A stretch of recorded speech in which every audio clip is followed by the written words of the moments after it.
18 horas. Notícias de Manaus, Amazonas, Brasil e do mundo. Agora na Mix. Legal, 6 horas, 1 minuto em Manaus, começando mais uma edição do 18 horas aqui no melhor Mix do Brasil. Eu e ela, Karime Leão. Oi, boa noite, Carlão. Muito boa noite para você sintonizado aqui em 100,7. A gente já começa agradecendo a sua companhia. Estamos juntos a partir de agora até as 7 da noite aqui no 18 horas. Mix. É claro, hein? Continuamos aí sempre contando com a sua participação. Participe conosco do programa 18 horas. Acione aí o 994887592. A gente quer saber o que você pensa a respeito dos assuntos que a gente fala aqui no 18 horas e tá valendo também a sua participação para você que nos acompanha ao vivo pelo YouTube. Manda a sua mensagem de texto. Mix. Legal, começando 18 horas de hoje com os destaques do dia. A Prefeitura anuncia ação integrada com ações para minimizar os impactos da chuva em Manaus. Ministério Público investiga suspeitas de corrupção nos pagamentos de manutenção das viaturas da Segurança Pública do Estado. Exército Brasileiro desmente fake news e afirma que não há nenhuma retirada das tropas da Amazônia. Nos últimos 20 anos, Manaus perdeu 40% de vegetação urbana.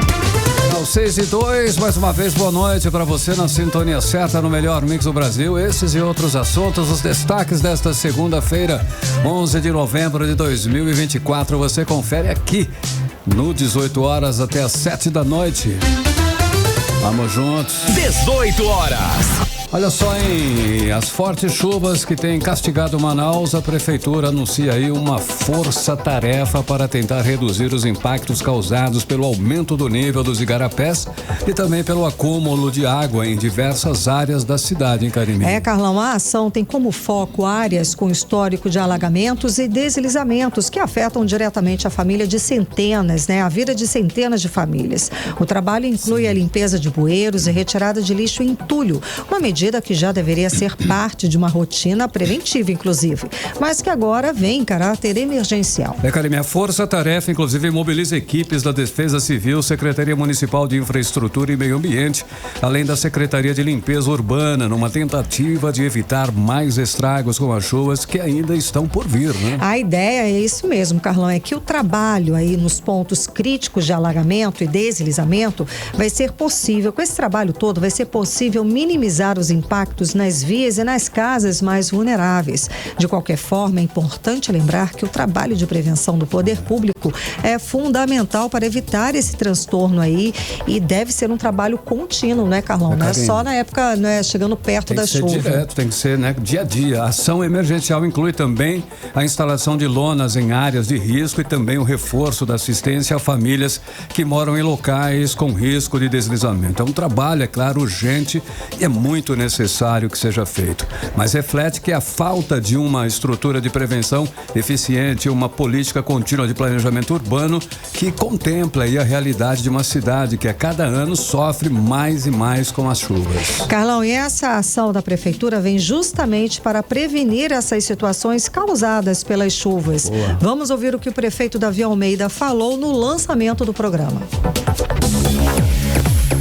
Essa ação integrada entre a CEMIF e a CEMUSC, ela é fundamental para que nós possamos nos antecipar aos problemas que iremos enfrentar no futuro, principalmente no mês de janeiro, que é o mês que começa a maior incidência de chuva, que já se inicia agora no mês de dezembro e já iniciou agora antecipado no mês de novembro. 18 horas.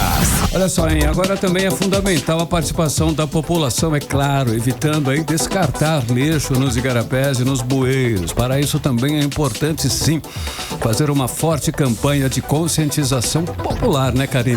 Com certeza. É preciso que esse trabalho seja conjunto e que a população também faça a sua parte. A cidade que não alaga é a que investe em obras de infraestrutura e que a população não entulha nos igarapés, não sai jogando tudo nos igarapés, o lixo no igarapé, Carlão? Com certeza, Karime.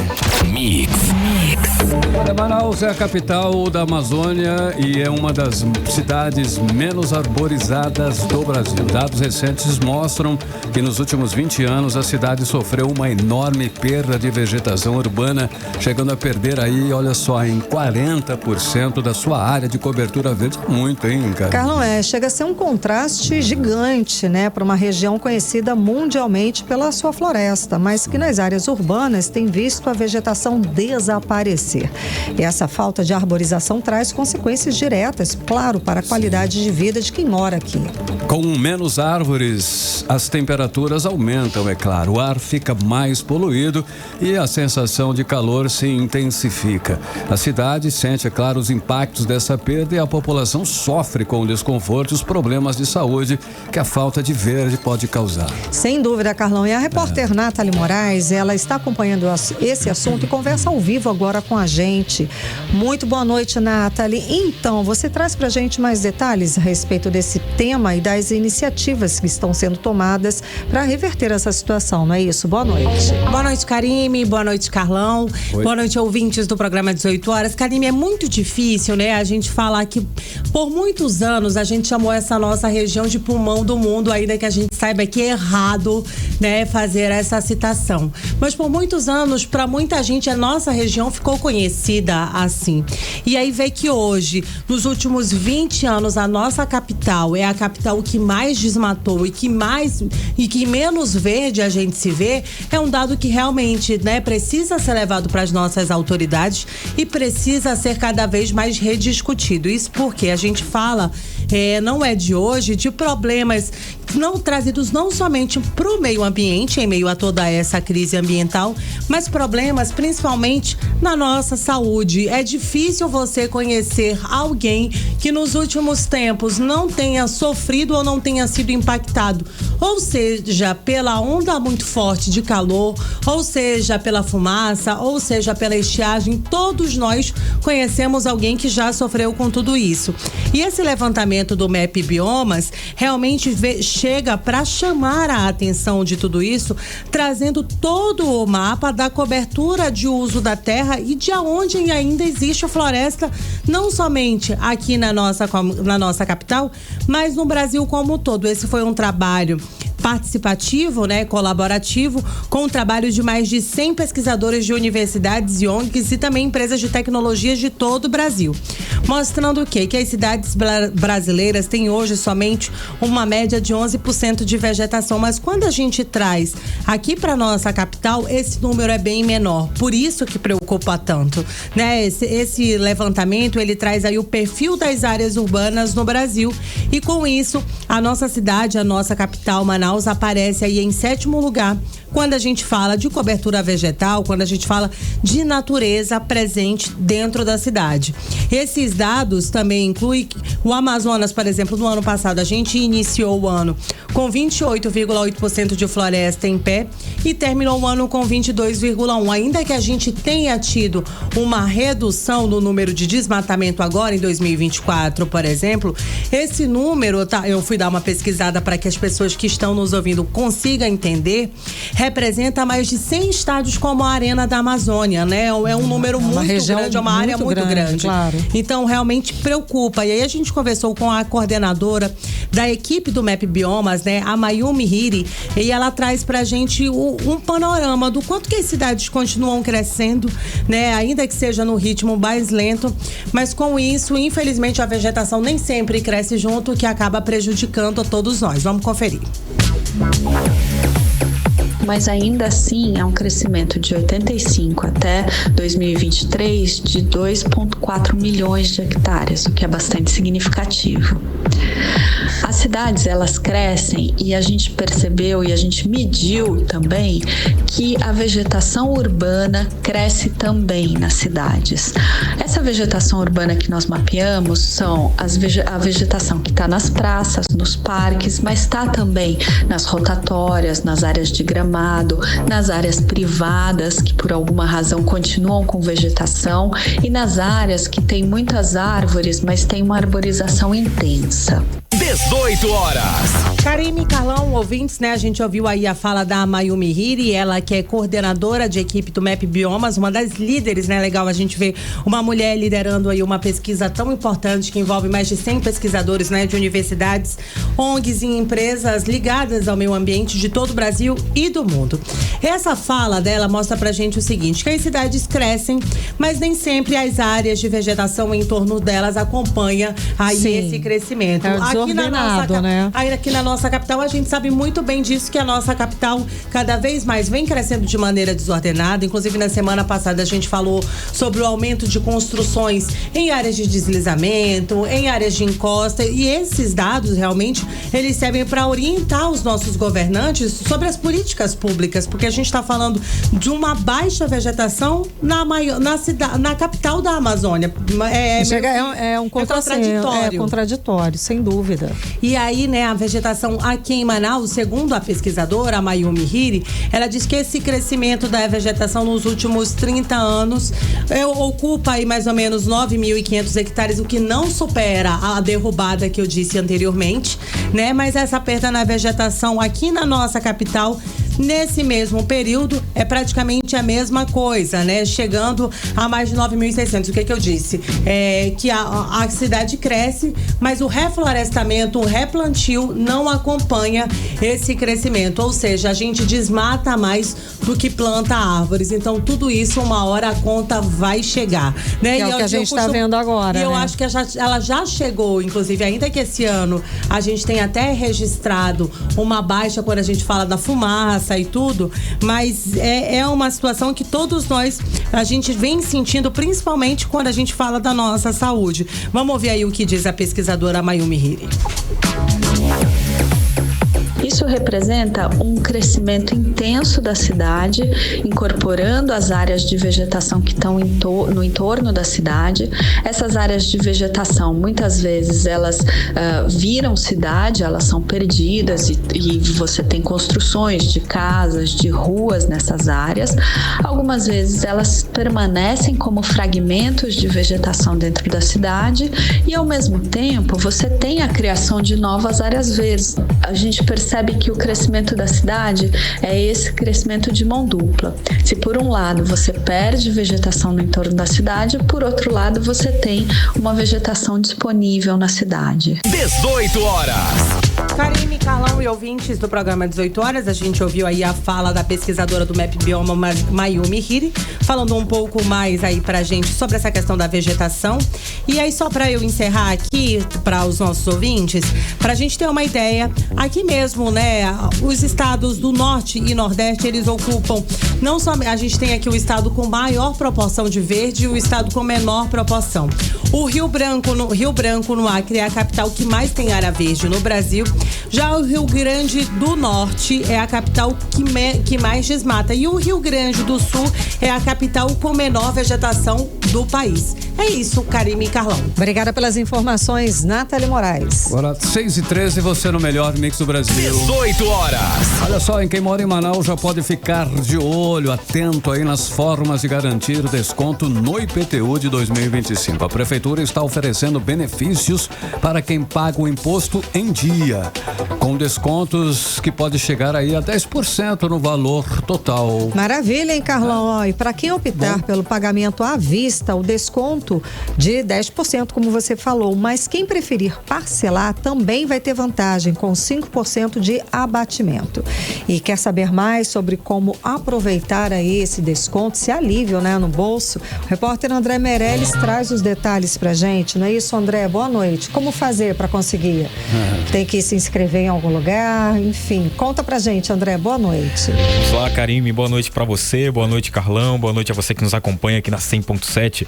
Olha, esse é um benefício exclusivo para pessoa física. O desconto pode ser aplicado em qualquer imóvel, mesmo que não esteja no nome de quem acumulou os créditos aí, segundo informou a SEMEF, que é a Secretaria Municipal de Finanças. Só que o imóvel indicado não pode ter dívidas pendentes com a Prefeitura. E também é possível dividir os créditos entre 2 ou mais imóveis, desde que todos estejam aí regularizados, né? E para participar é só ter registrado o CPF durante as compras, né? Que o contribuinte acumula créditos com base no ICSS, que é o Imposto sobre Serviços, que são cobrados ali sobre as transações, aquele momento em que o vendedor fala ali CPF na nota, ali aqueles que costumam colocar o CPF na nota têm mais oportunidades aí de conseguir esses descontos que acabam virando em créditos. Aí esses créditos ficam disponíveis para consultas na plataforma Crédito na Nota, que essa plataforma permite verificar o saldo acumulado e seleciona o imóvel que vai receber ali o desconto. E é necessário um breve cadastro com dados pessoais para acessar ali todas as funções e verificar o saldo disponível, né? A indicação do imóvel para o desconto já está sendo possível a partir deste mês de novembro, permitindo aí para os contribuintes aproveitar esses créditos aí na redução do IPTU do próximo ano. E aí tem aquela questão, né, aquelas dúvidas, né? Por que pagar aí o IPTU, né? O Imposto Predial e Território Urbano, como o nome indica aí, é um imposto aí que incide sobre as propriedades construídas no meio urbano. Ou seja, né, o IPTU é um imposto que é cobrado de construções, tanto quanto casas, quanto prédios e comércios feitos nas cidades. E por que pagar, né? E qual a vantagem sobre isso? Nada melhor do que a gente ter conversado com um especialista para explicar mais essa situação. É o advogado de Direito do Trabalho, Consumidor e Previdenciário, Abraão Guimarães. Vamos acompanhar. Ele é um imposto obrigatório para todos os proprietários de imóveis em áreas urbanas, pois ele está previsto na Constituição Federal e leis municipais. Mas, doutor Abraão, quais são as vantagens de pagar esse IPTU? O IPTU tem como principal vantagem financiar as melhorias na infraestrutura urbana e nos serviços públicos. O valor arrecadado, ele ajuda a custear investimentos como saneamentos, pavimentação, segurança pública, iluminação, educação e saúde. Então, o pagamento do IPTU, portanto, traz vários benefícios ali ao próprio contribuinte. 18 horas. Tá, então a gente conferiu a fala do advogado Abraão Guimarães. Olha, vale lembrar que os créditos têm validade de 5 anos e a partir deste ano os documentos fiscais emitidos por empresas optantes pelo Simples Nacional e algumas instituições com isenção tributária, como escolas, também geram créditos, né? Outra dúvida também de muitos é sobre o tempo, aquele tempo de 5 anos que não pagou o IPTU e não foi cobrado pelo município. O que aconteceu com essa situação? Outro especialista também explica pra gente, que é o advogado trabalhista José Amaury Salles. Depois de lançado o tributo, depois de enviado o carnê de IPTU, o município tem 5 anos para fazer a cobrança desse tributo. Se passa os 5 anos sem que o município inscreva em dívida ativa ou sem que o município ajuize uma ação de execução fiscal, ocorre a chamada prescrição. Aí o município ele não pode fazer nada, ele não pode mais exigir, ele não pode mais cobrar por aquele tributo, porque ele perdeu o direito, o poder, o dever, né, de exigir a cobrança daquele tributo de IPTU. 18 horas. É isso então, Karime, Carlão e ouvintes, a gente tirando as dúvidas aí, né, sobre o IPTU para 2025. Legal. Boa. Muito obrigada, André Meirelles. Valeu, André. Agora 6h18, você no melhor mix do Brasil. 18 horas. Olha só, agora nós vamos falar de uma denúncia pesada, séria, envolvendo o governo Wilson Lima. O Ministério Público do Amazonas abriu um inquérito para investigar suspeitas de corrupção nos pagamentos para manutenção das viaturas da segurança pública. Esse contrato milionário está sob suspeita com indícios de má gestão e falta de transparência nos gastos, Karine. Exato, Carlão. O foco da investigação, os focos são os pagamentos feitos pela Secretaria de Segurança Pública e o Detran para a manutenção e locação das viaturas. A falta de clareza nesses processos chamou a atenção do Ministério Público, que agora quer explicações detalhadas sobre como esses recursos estão sendo administrados. Olha, Karine, o Ministério Público tem uma preocupação direta com o impacto desses gastos na realidade do serviço de segurança prestado à população. A pergunta que fica é sempre: será que esses recursos estão sendo realmente bem aplicados ou existe superfaturamento e desperdício? É a pergunta. A sociedade quer a resposta e o Ministério Público quer também. Ele quer esclarecer isso, Karine. Sem dúvida, se está investigando é porque tem alguma coisa para investigar. E essa investigação, todo esse processo vem num momento crítico, em que a população cobra mais transparência e responsabilidade na gestão da segurança pública.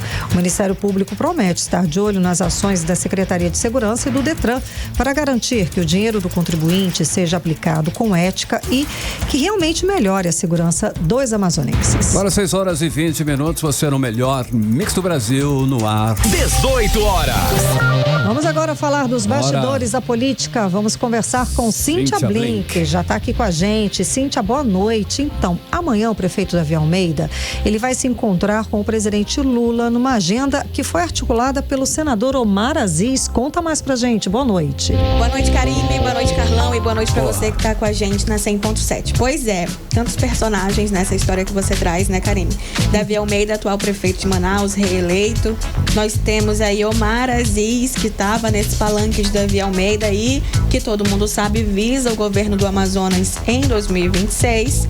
E Lula, que é presidente do Brasil, mas não tem grande prestígio em Manaus especificamente. No Amazonas ele ganha, mas em Manaus, na última eleição, ele não teve essa vantagem. Então, o que a gente consegue entender desse encontro que acontece aí? Nós temos Davi Almeida mostrando que a relação entre ele e Omar Aziz, até o momento, tá tudo bem, porque Davi poderia, não estar num bom momento com Omar, porque ele também pode vir aí pro governo, apesar dele ter dito que não virá, que vai apoiar Omar. Mas as coisas podem mudar, daqui a um tempinho. Então, por hora, a relação entre Davi e Omar tá tudo bem, é o que tudo indica, já que Omar quem faz a ponte aí entre Davi e Lula. Também a gente vê uma construção para 2026, inclusive que beneficia Lula, porque Davi e Omar podem ajudar Lula a reconquistar a cidade de Manaus. E Omar mostra aí que vem fazendo articulações, fazendo movimentos, criando um trânsito como pré-candidato a governador desde já. Um pré-candidato antecipadíssimo, mas que ao mesmo tempo é o momento sim de se viabilizar, apesar de que parece que está cedo, mas a gente aprendeu com a eleição municipal que não está cedo para nada. Você tem que mostrar que está vindo aí pro jogo desde sempre mesmo, e o Omar não é bobo nem nada, está fazendo exatamente isso. Karime, Carlão. Ei, Blink, o BNDES vai assinar este mês um contrato para repassar 45 milhões de reais ao governo do Amazonas, e esse dinheiro é para o combate às queimadas. É isso aí, 45 milhões vai para o Fundo Amazônia, vem do BNDES, vai para o Fundo Amazônia. Foi anunciado pelo governo do Amazonas, o governador Wilson Lima falou sobre isso essa segunda, ainda o dinheiro não chegou, mas está aí a vias disso acontecer. Para que vai ser usado esse dinheiro? Pro combate às queimadas. Em específico, vai para o balanço do trabalho de enfrentamento da estiagem. Então, vai criar 21 brigadas de incêndio, mais 3 batalhões do Corpo de Bombeiros no interior. Quais cidades do interior? Careiro Castanho, Lábrea e Humaitá. Essas medidas, esses milhões todos são então para combater a estiagem, combater queimadas. A gente vai seguir acompanhando para ver se essa promessa vira de fato, é colocada em prática. Mas por hora, essa é a promessa, esse é o acordo que foi anunciado pelo governo. Karime, Carlão.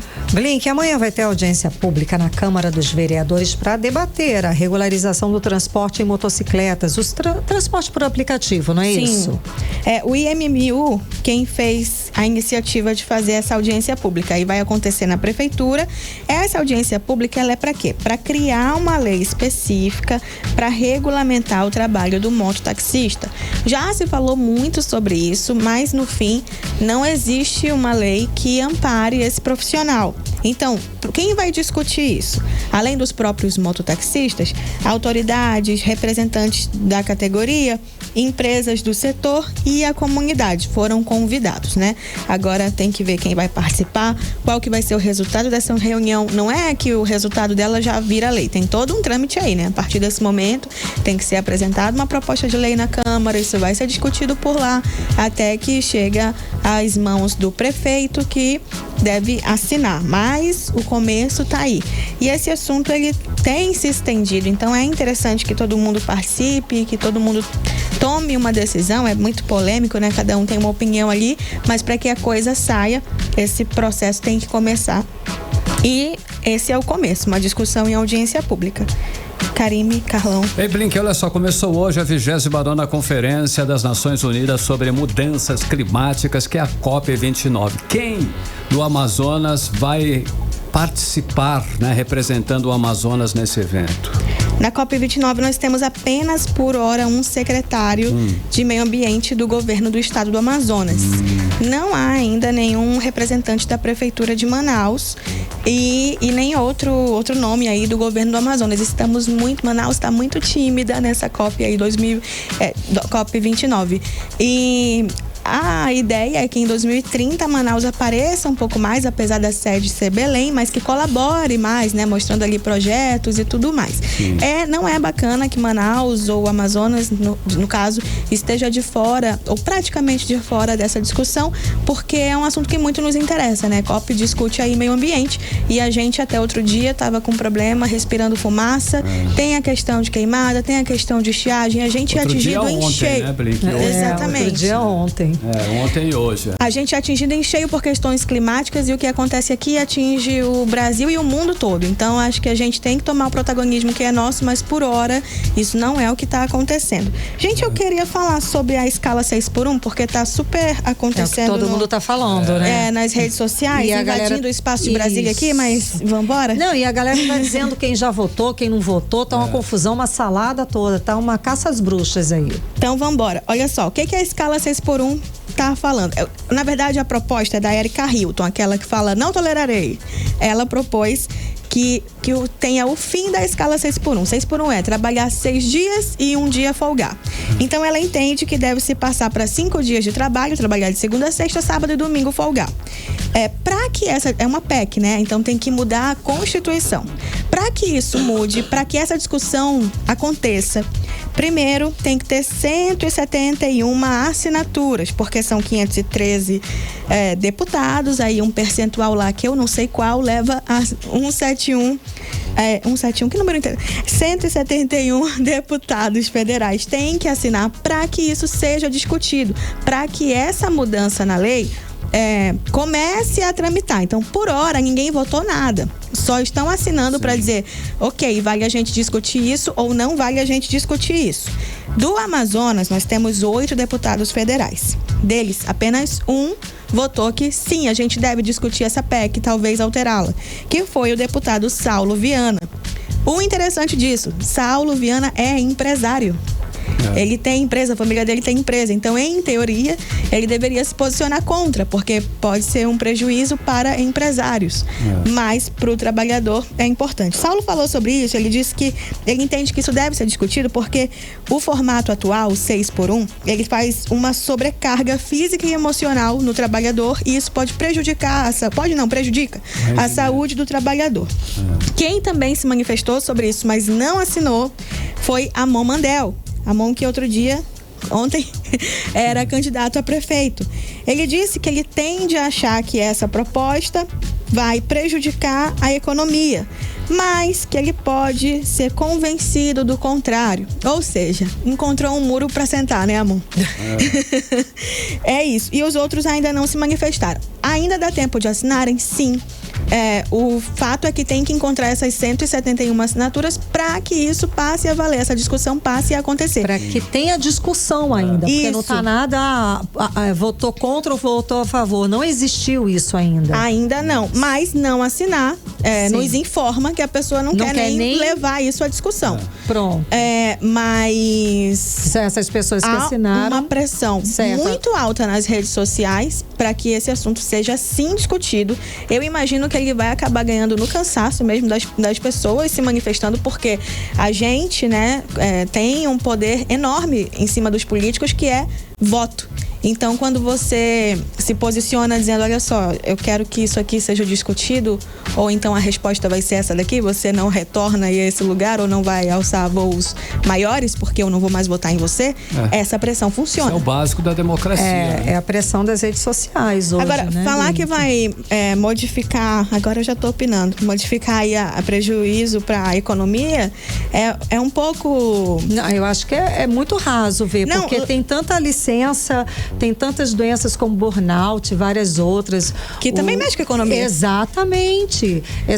Então você dá mais qualidade de vida. Né? Você dá mais produtividade, mais qualidade de vida, a empresa produz mais. Na produtividade. Exatamente. Em 1800 alguém devia estar falando, vai mexer com a economia esse negócio aí de libertar escravo, entendeu? 15 por...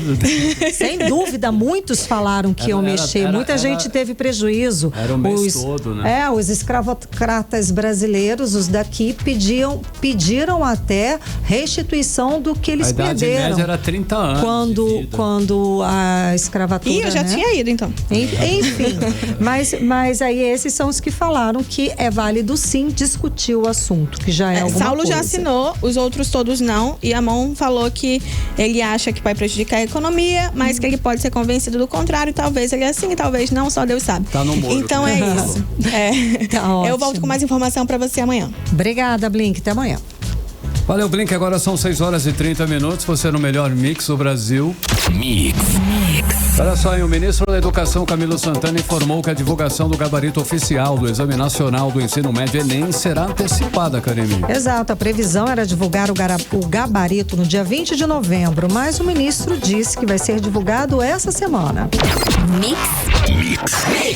Agora 6h31 em Manaus. Continue aí em 100,7. Daqui a pouquinho, Rio Negro, em detalhes sobre a subida do Rio Negro, 10 centímetros por dia. Mesmo assim, Manaus segue em situação de emergência por causa da seca. O nosso assunto é instantes, já aqui no 18 horas. 18 horas. E agora nós vamos conferir a previsão do tempo para amanhã. Amanhã, terça-feira. Karine Leão, é com você. Previsão do tempo. Segundo informações do Clima Tempo, amanhã vai amanhecer nublado, tá? Com chuva que se estende pela tarde. De noite não há previsão de chuva. Mínima prevista 26 graus, a máxima pode chegar a 32 graus. As chances de chuva são de 63%. A umidade relativa do ar fica entre 65% e 98%. Mix. Olha, agora o Rio Negro acelerou de vez o ritmo da cheia. Nos últimos 3 dias a subida foi de 30 centímetros, o que significa 10 centímetros a mais por dia. Com essa subida, o nível das águas no Porto de Manaus atingiu 12 metros e 53 centímetros. Ou seja, Carlão, faltam apenas 18 centímetros para superar a seca do ano passado, que na época foi recorde, mas que já ficou para trás com a seca histórica deste ano, quando o rio chegou aos 12 metros e 11 centímetros. De qualquer forma, o Amazonas enfrenta a maior seca da história, segue enfrentando e segue também com os 62 municípios em situação de emergência. A repórter Nathalie Moraes tem mais informações a respeito desse assunto. Ela tem atualizações a respeito do boletim estiagem. Boa noite, Nathalie. Então, qual a atualização que foi divulgada hoje? Boa noite, Karime. Boa noite, Carlão. Boa noite, ouvintes do programa 18 horas. Então, Karime, na manhã de hoje, né, o Comitê de Enfrentamento à Estiagem resolveu, reunir diversas autoridades, entre eles prefeitos de vários municípios do interior aqui do estado, representantes, deputados, para realmente trazer um balanço das atividades e também dos trabalhos realizados. Vale a gente reforçar e ressaltar que este ano, agora em 2024, tudo começou antes do tempo, né?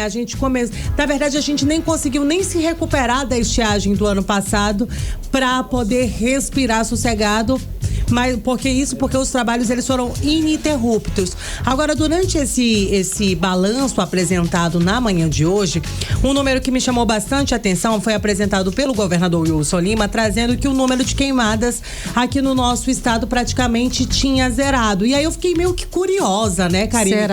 Será que zerou mesmo esse número? Isso é possível, já que a gente está falando, né, de mais de 24 mil focos de calor combatidos só de junho até agora, com um destaque maior para os municípios da região sul do nosso estado, né? A gente falou muito daquela região chamada ali de Arco do Fogo. Então, para mim foi um dado muito surpreendente, mas quando eu fui consultar lá no site do INPE, que os satélites conseguem monitorar realmente em tempo real onde existe focos de calor aqui no nosso estado, os números realmente estavam zerados. Então eu acho que esse foi um dos maiores desafios, sem dúvida. Afinal de contas, né, a gente vem batendo recordes que chamam a atenção. De número de queimadas aqui na região, aqui no Amazonas, aqui no nosso estado. E zerar é um feito. E a gente zerar nessa segunda segunda-feira, a gente começar a semana com essa notícia é bastante positiva. Durante a coletiva, o governador trouxe vários pontos, mas eu acho que esse é um dos principais pontos a ser destacados. Vamos ouvir aí o que disse o governador Wilson Lima. Esse ano, no que diz respeito à questão das queimadas, nós reduzimos significativamente as queimadas, os focos de calor. Hoje, praticamente, nós não temos nenhum foco de calor registrado no estado do Amazonas. Nossas equipes continuam em campo e tem sido muito efetiva no combate, porque com o uso de tecnologia, com satélites e outros instrumentos que nós temos à disposição, e o pessoal que a gente tem em campo, é possível a gente detectar praticamente em tempo real essas queimadas e agir de forma que esses sinistros, que esses incidentes possam ser develados. 18 horas.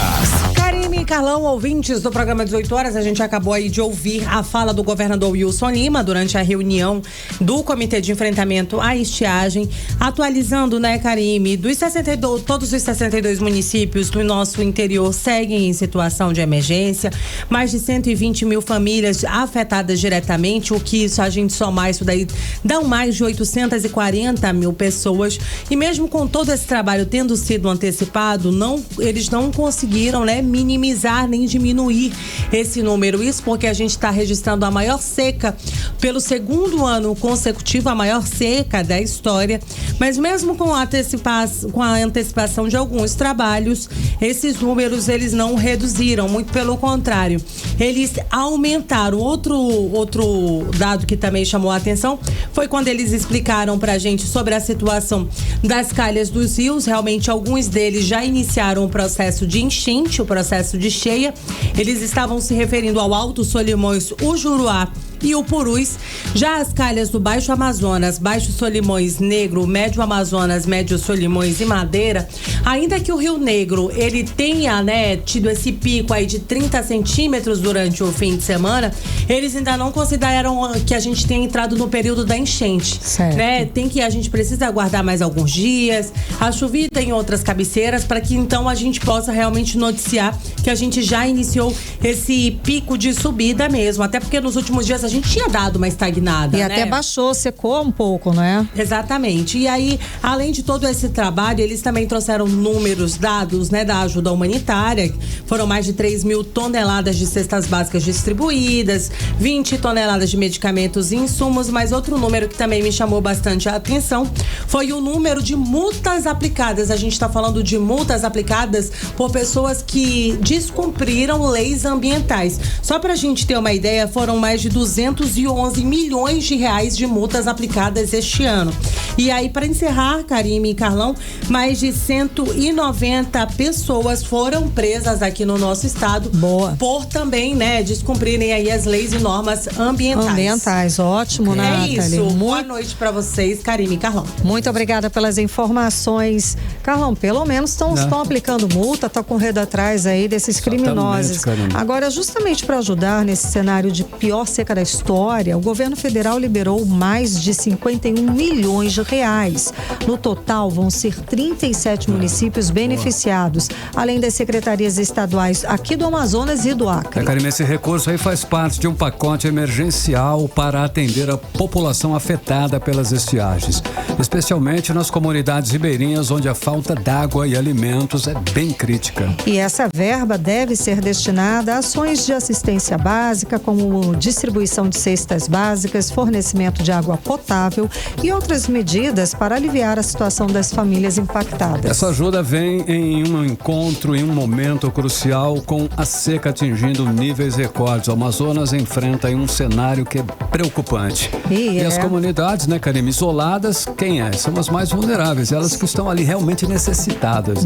Na situação mais vulnerável mesmo. Segundo o governo, Carlão, esse recurso vai ser fundamental para garantir o mínimo mínimo necessário para essas populações que você falou, essas populações vulneráveis, enquanto o Estado lida com as consequências da falta de chuva e da dificuldade de navegação dos rios da região. Agora 6h39, o Exército Brasileiro desmente uma onda de desinformação que está circulando nas redes sociais. Um vídeo mostra a passagem do comando do programa Calha Norte para o Ministério da Integração e Desenvolvimento Regional, e alguns deputados bolsonaristas usaram isso para alegar que o governo Lula quer tirar o Exército da Amazônia e das fronteiras. Olha a confusão formada, Carlão, mas o Exército veio a público esclarecer que não há nenhuma retirada das tropas aqui da Amazônia. Pelo contrário, segundo a instituição, a proteção da fronteira continua firme e é prioridade para as Forças Armadas. Vamos acompanhar os detalhes com a repórter Odineia Araújo. A passagem do programa Calha Norte do Ministério da Defesa para o Ministério da Integração e Desenvolvimento Regional, em 2025, tem gerado uma enxurrada de notícias falsas divulgadas em redes ligadas ao ex-presidente Jair Bolsonaro. Tudo começou quando o deputado federal Luiz Felipe, de Orleans e Bragança, do PL de São Paulo, divulgou um vídeo com uma voz não identificada e imagens do Exército Brasileiro abordando a alteração feita no programa Calha Norte.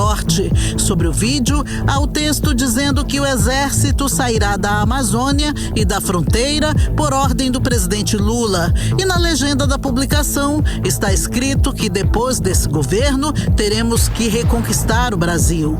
Esse vídeo está se espalhando a ponto de o Exército Brasileiro informar por meio de nota que peças de desinformação repercutem uma falsa retirada dos contingentes do Exército Brasileiro das fronteiras amazônicas. Ainda segundo a nota do Exército, os conteúdos desinformativos analisaram de maneira errada a mudança que haverá no programa Calha Norte. O comando do Exército ressalta que manterá o comando militar da Amazônia na região e que as Forças Armadas vão continuar a proteger a fronteira brasileira como sempre fizeram.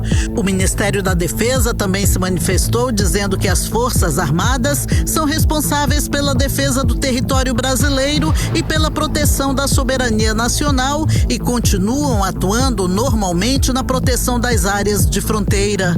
O programa Calha Norte, criado em 1985, é responsável pela realização de obras de infraestrutura, especialmente na região norte do país. Atualmente, o programa executa obras diversas em 10 estados: Acre, Amapá, Amazonas, Maranhão, Mato Grosso do Sul, Pará, Rondônia, Roraima e Tocantins. E o principal motivo dessa mudança é o fato de as atividades conduzidas no programa terem mais afinidade com a área de integração e desenvolvimento regional do que com o Ministério da Defesa. E a mudança na gestão do programa, segundo o Ministério da Defesa, não acarretará em qualquer alteração nas atividades desempenhadas, tanto pela Marinha quanto pelo Exército e Aeronáutica. O governo federal ressaltou que entre as décadas de 1960 e início dos anos 2000 foram implementadas diversas mudanças na estrutura do Exército na região amazônica e, consequentemente, na organização do Comando Militar da Amazônia, o CMA, como o aumento do número de unidades e de efetivo militar aqui na região. O 18 Horas tentou ouvir o CMA, mas o comando informou que não iria se pronunciar sobre o assunto, que já foi desmentido pelo Ministério da Defesa. Odineia Araújo para o 18 Horas. Você está ouvindo 18 Horas. Entrevista do dia. E o nosso entrevistado de hoje é o presidente da OAB Amazonas, Jean Cleuter, que, segundo pesquisa divulgada recentemente, é o favorito para vencer as eleições que acontecem agora no dia 19 de novembro. Muito boa noite, presidente Jean Cleuter. Acertei a pronúncia. Bom, na sua análise, presidente, vamos lá, seja muito bem-vindo aqui ao 18 Horas, aos estúdios da Mix. Na sua análise, quais foram os principais avanços e conquistas da sua administração de 2022 até agora, 2024? Primeiro, agradecer, Karine, o Carlão, o espaço aqui da Rádio Mix para poder falar com o público, que é um público seleto, um público que realmente gosta de política. E a política da OAB é uma política interessante também, porque envolve a advocacia e também a sociedade. A nossa gestão foi fundada em 3 pilares. o pilar do trabalho, onde nós fizemos várias salas, tanto na capital quanto no interior. Nós avançamos nas subseções. Hoje nós temos a subseção de Itacoatiara e estamos presentes em 44 municípios do estado do Amazonas. Descentralizamos as salas da OAB. Hoje nós estamos nos bairros. Nós estamos no Shopping Felipe Dal, onde atingimos os nossos colegas da Zona Norte e Zona Leste, levando cidadania a todos que estão lá. Isso é muito interessante, sabe, Karine? Então, me lembrei, no dia que nós inauguramos a sala da Zona Leste, uma cidadã chegou comigo: o senhor presidente da OAB, eu queria lhe agradecer pela essa sala, porque eu não tinha dinheiro para o transporte, para eu procurar meu direito no centro da cidade. E nós temos sala no centro da cidade, temos a sala aqui, a sala Fórum também, que tem um espaço mulher, um espaço incrível, onde a mulher leva o seu filho e tem brinquedoteca, tem espaço para trocar o filho ou a filha. É um espaço que é um espaço inédito, espaço mulher. O segundo pilar que nós estamos fundados na nossa gestão é saúde. Nós inauguramos a primeira academia da advocacia do Brasil. Hoje, advogado pode treinar sem pagar R$1, num clube incrível que nós entregamos, também com um salão de eventos, campo de futebol novo, com irrigação, com drenagem. Reformamos os campos antigos, porque a nossa vida, ela é baseada nos pilares trabalho, lazer. E o lazer também significa a saúde mental. Sim. A Caixa de Assistência fez vários seminários de saúde mental. Hoje a nossa Caixa de Assistência, brilhantemente presidida pelo Neto Simonetti, ela tem mais de 1.000 convênios com laboratórios, com drogarias, com plano de saúde. Só para ter uma ideia, ao público que está ouvindo, o nosso convênio nós ampliamos. Antigamente só era para os parentes diretos, agora são para todos os parentes. Então imagine, Karine, você tem que fazer um exame. Agora, recentemente, uma advogada tinha que fazer um exame e ela tinha que pagar R$2.000. Com o convênio da Caixa de Assistência da Ordem dos Advogados do Brasil, ela pagou apenas R$600, ou seja, R$1.400 de economia. E além disso, a Caixa de Assistência também tem convênios com ótica, ou seja, é uma gama de serviço para a advocacia. E eu fico feliz, sabe, Karine, quando às vezes a gente coloca algum post: olha, eu quero ser advogada, porque tem muito serviço para ser muito advogada. Benefício, né? Tem muito benefício. E na questão trabalho também, a gente sempre se preocupou com o conhecimento do advogado.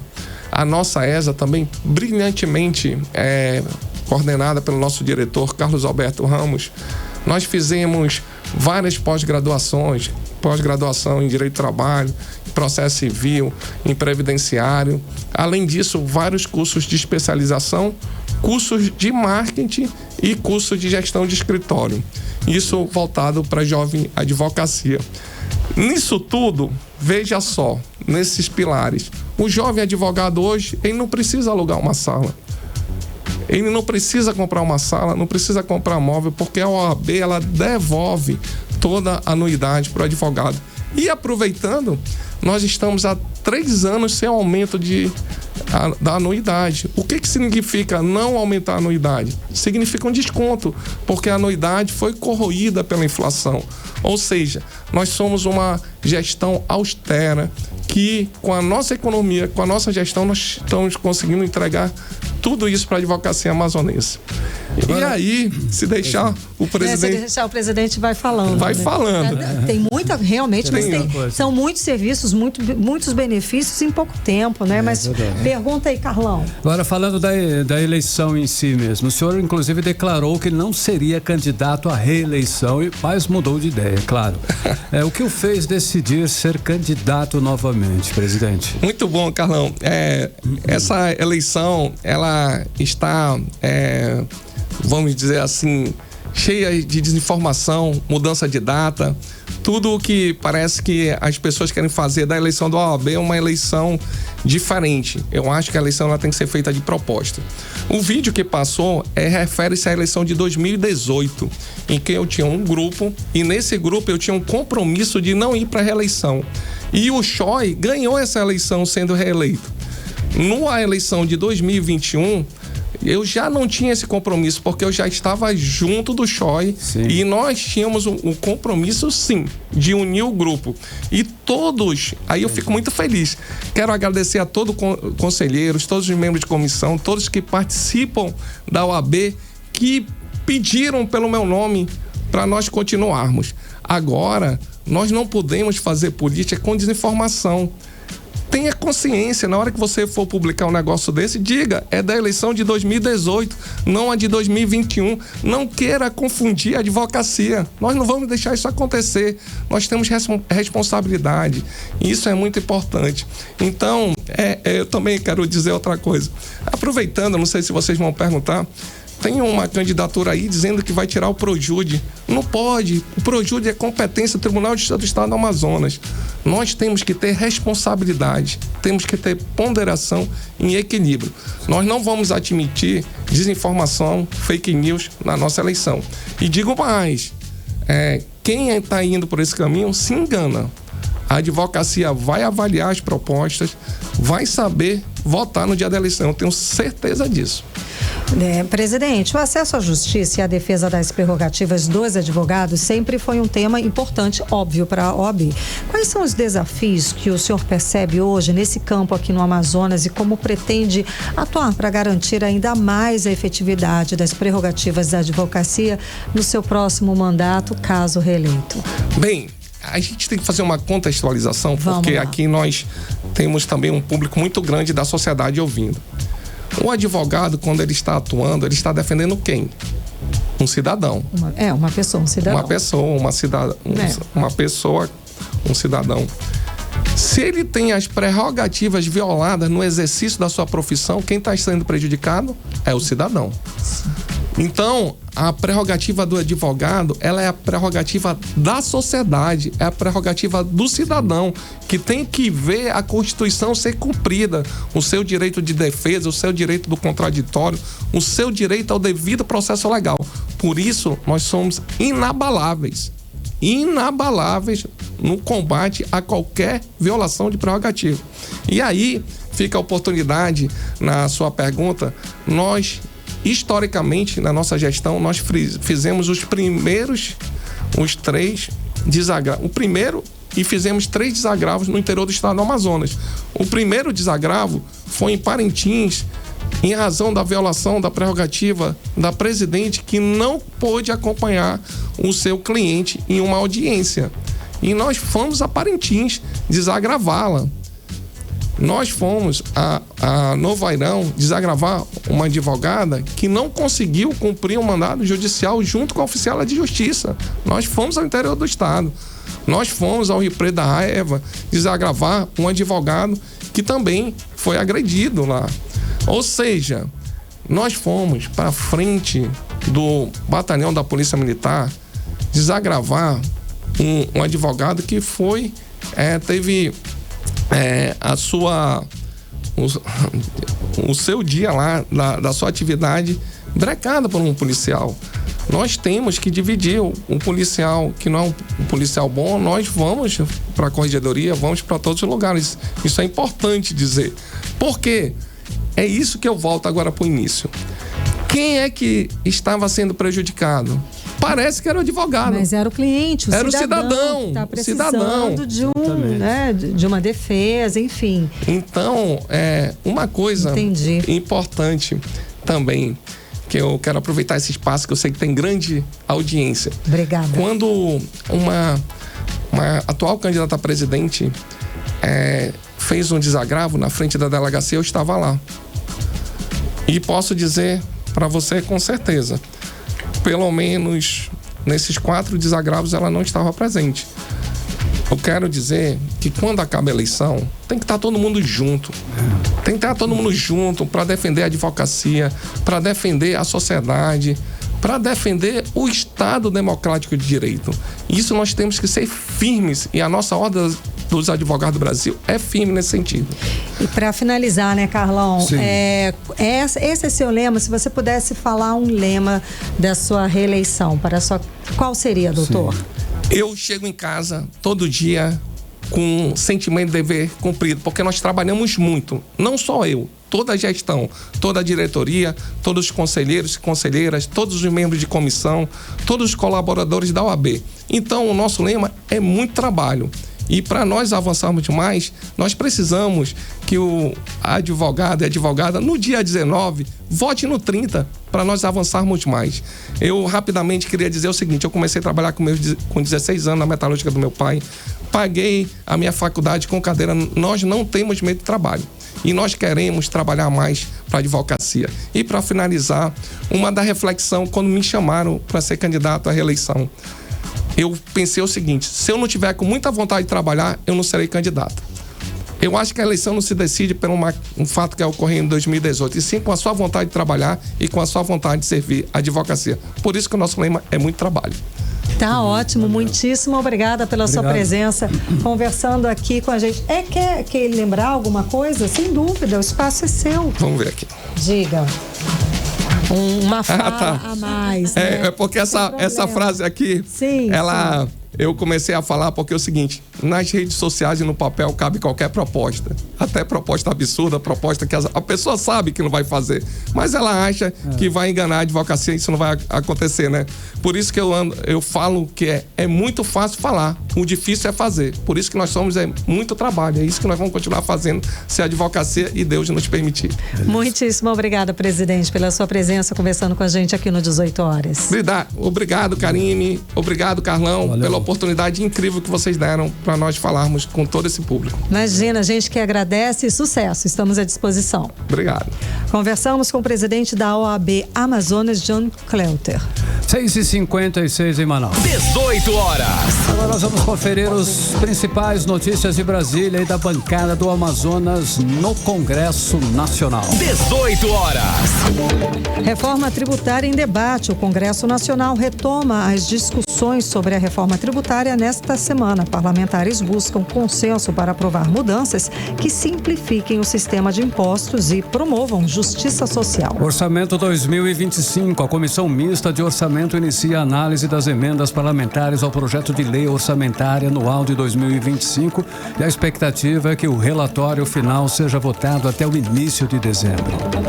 Infraestrutura rodoviária. Deputados e senadores do Amazonas se reúnem com o ministro da Infraestrutura para discutir investimentos na BR-319. A bancada busca garantir recursos para manutenção e pavimentação da rodovia, essencial para a integração da região. Saúde pública. Parlamentares amazonenses pressionam o Ministério da Saúde por mais recursos para combater doenças endêmicas na região, como malária e dengue. A preocupação aumenta com a proximidade do período chuvoso, que favorece a proliferação de mosquitos transmissores. Segurança pública. O governo federal anuncia ampliação do programa de segurança nas fronteiras, com foco no combate ao tráfico de drogas e armas na região amazônica. A medida inclui o aumento do efetivo e o uso de tecnologias de monitoramento. Meio ambiente. Em resposta às críticas internacionais sobre o desmatamento, o Ministério do Meio Ambiente lança um plano de ação para a preservação da Amazônia, que prevê a criação de unidades de conservação e o fortalecimento da fiscalização ambiental.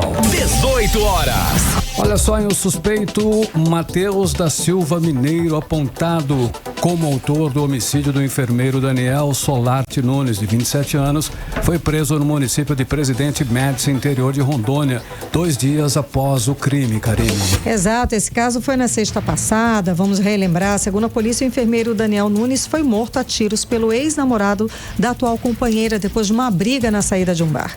Quem tem mais informações a respeito do assunto é o repórter André Meirelles. Boa noite mais uma vez, André. O que mais a polícia tem sobre o caso? Boa noite mais uma vez. Segundo a Polícia Civil, a morte do enfermeiro foi motivada aí por supostos maus tratos cometidos por ele contra a ex-namorada. A prisão do suspeito de matar o enfermeiro aconteceu ontem em Rondônia, né? Matheus era conhecido da jovem, por isso decidiu confrontar Daniel, que não gostou da abordagem e perguntou aí o que Matheus tinha a ver com a situação. Foi aí que Matheus sacou uma arma de fogo e disparou contra o enfermeiro. Essa situação divulgada aí pela coletiva de imprensa que teve hoje pelo titular da Delegacia de Homicídios, Ricardo Cunha, né? E depois da identificação do autor, foi solicitada à Justiça a prisão e a ordem judicial foi decretada no sábado, e durante ali as diligências foi verificado que Matheus havia fugido para Rondônia. Foi lá que ele foi preso. Matheus vai responder por homicídio e permanece à disposição da Justiça. Para encerrar aqui, a gente tem que hoje foi preso aí um homem de 21 anos investigado por estupro de vulnerável e produção de material pornográfico infantil contra os próprios enteados de 7, 9 e 10 anos de idade. Está atrás das grades já, Karine Carlão. Muito obrigada, André Meirelles, pelas informações. Mix. Seguimos direto para o editorial 18 horas. Editorial 18 horas. Manaus lidera uma estatística nada positiva. Foi a capital brasileira que mais perdeu vegetação urbana nos últimos 20 anos. A rede MAP Biomas aponta que entre 2003 e 2023 a capital amazonense viu uma redução de 1.157 hectares de áreas verdes, o equivalente a mais de 1.100 campos de futebol. Em 2023, cerca de 28,8% de Manaus era coberta por vegetação urbana. Hoje, esse número caiu para 22,1%. Mesmo assim, a cidade ainda é a 7ª capital com mais área verde proporcional ao seu tamanho. Mas essa queda acende um alerta. Estamos perdendo um recurso fundamental para a nossa qualidade de vida. Áreas verdes não são só paisagem, são essenciais para amenizar o calor extremo que enfrentamos. Elas ajudam a reduzir a temperatura, melhoram a qualidade do ar e trazem um alívio importante para quem vive no meio de tanto concreto e asfalto. Esses números mostram a necessidade urgente de proteger o que ainda temos e buscar a criação de novas áreas verdes. Não é só estética ou ambientalismo. É uma questão de saúde pública e bem-estar para todos os manauaras. 18 horas. 7-1, Karine, boa noite. Boa noite, um beijo, até amanhã. Até amanhã. Você ouviu 18 horas. As notícias do Brasil e do mundo. De volta amanhã.